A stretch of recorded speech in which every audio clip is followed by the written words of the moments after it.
Pelaku yang mengancam akan menembak calon presiden nomor urut 1 Anies Baswedan berhasil ditangkap polisi. Pelaku diamankan oleh aparat kepolisian di tempat persembunyiannya di wilayah Jember, Jawa Timur pada Sabtu 13 Januari 2024 hari ini. Saat ini pelaku masih dalam perjalanan menuju Surabaya. Dikutip dari Kompas.com, Kepala Biro Penerangan Masyarakat Divisi Humas Polri Brigjen Trunoyudo Wisnu Andiko membenarkan informasi penangkapan pelaku pengancaman terhadap Anies Baswedan. Namun Trunoyudo belum menjelaskan secara detail soal identitas dan kronologi penangkapannya. Rencananya, polisi akan menggelar jumpa pers pada siang ini. Sebelumnya diberitakan Anies Baswedan mendapat ancaman penembakan saat melakukan live TikTok.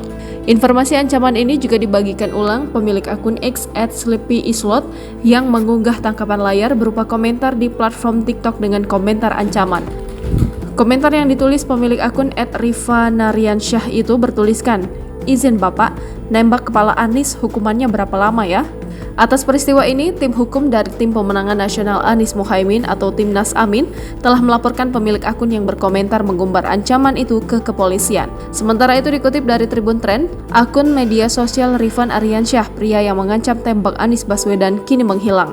Akun itu menghilang setelah ancamannya mendapat sorotan serius. Timnas Amin sendiri meminta agar hal ini menjadi perhatian kepolisian. Pasalnya, Anies Baswedan adalah calon presiden yang dilindungi undang-undang.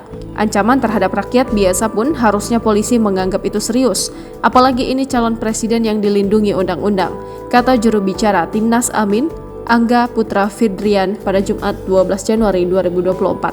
Download Tribun X sekarang, menghadirkan lokal menjadi Indonesia.